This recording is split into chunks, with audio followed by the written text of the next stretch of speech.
Mary's roommate for 2 years. She also asked me to say a few words, so I hope I don't embarrass you too much. Mary and I first met randomly at a hallway in my freshman dorm. She was visiting with a friend, and the first thought that crossed my mind was, wow, this girl is really pretty. I mean, women can appreciate other women too, right? So that was my first impression of her. It was an even greater joy when I saw her at a college ministry event. I said, yes, she loves Jesus too. But it was when I found out that she was from San Francisco when I threw up my hands and said, this chick is awesome. Okay, maybe not exactly like that, but you get my impression. So being from the same city, we were able to build a friendship around road trips. Mostly to and from Irvine in San Francisco, but we ventured to the East Coast and even South Korea together. That being said, I wanted to share 2 road rules or lessons I've learned with my favorite travel buddy. Number 1, when tired, yes, that. When tired, just get up and dance or sing to anything K-pop.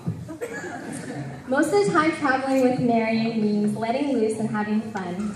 We were at our friend George's wedding, and we were exhausted from the day and had pretty much danced for 2 hours already. We were done. But when the song Gangnam Style came on, she just totally got crazy into it. And she's just an amazing dancer, and I love dancing with her whenever we get the chance. And sometimes traveling with Mary means long hours needed to stay awake. There have been numerous times on our road trips when the only thing that would keep us awake is if we put in a K-pop CD and belt it out. Now, I'm not Korean, and my Korean is not great, so she's had to teach me a little bit, like, I want nobody, nobody but you. I want nobody, nobody but you. Did I say my Korean was bad? I think it was pretty good, huh? So, number 2 road rule is when on a journey, don't forget the little things. Mary has one of the biggest hearts I know. She's incredibly intuitive and pays attention to the little details. On our Korea trip, we stayed about 10 days, and she had 4 girls stay at her 200 square foot apartment and insisted that she sleep on the floor. So that's who Mary is, someone who puts others before herself. And throughout the trip, she acted as our translator and gracious host, making it one of my best memories overseas. It's crazy how she anticipates every need. I even remember one time when we were living together, I was just in the living room watching TV and was about to get some dinner, but out of the blue, Mary comes over to me and handed me a plate of food and said, Jackie, I know you don't cook very much, so I made some dinner for you. Totally random and unexpected, yet she knew that about me and that seemingly small act spoke volumes. Langston Hughes says, when people care for you and cry for you, they can straighten out your soul. That's Mary for me, someone who loves completely, has cried with me in difficult situations, and whose presence is utterly life-giving.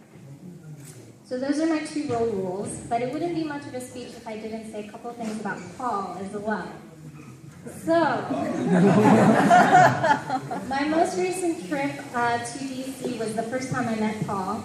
I heard a lot about him by this time, but he is a first-person account. I mean, if he's going to date Mary, the bar is set pretty high. But I did learn a lot about Paul during that trip. I learned that Paul really loves to talk about faith and politics. Yeah. Most of our conversations between the 3 of us surrounded these topics, and I was able to see how passionate he was about leading a God-honoring life, and could see how much he wanted to do the same for his future family. Through those conversations, I also learned how much he loves Mary, but in many ways his actions spoke louder than words. It wasn't how he picked us up at 2 a.m. from the bus stop when our bus from New York was delayed. It wasn't when he slept in his closet when Mary and I was staying over. It was actually when he told me that he sold his very valuable Magic card collection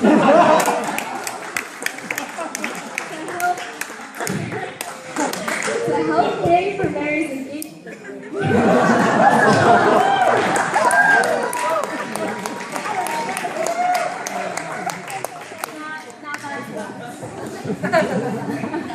So all of this is to say, Paul, you found somebody so precious to me and a lot of people in this room. What I appreciate about you is how you're able to bring out the best parts in Mary, and not many people can do that. She is the type of person that is very careful when selecting the people in her circle, and my other roommates and I have always said that when she lets a guy into her heart, it'll be the person that she'll marry. And it happened pretty fast, which I can say are actually true statements. But I'm honored to be standing here this evening, and I'm completely confident in entrusting her to you. With that, can I ask all of you to raise your glasses once again? And in the words of William Perky, may you dance like nobody's watching, love like you've never been hurt, sing like there's nobody listening, and live like it's heaven on earth. To Mary and Paul. Cheers.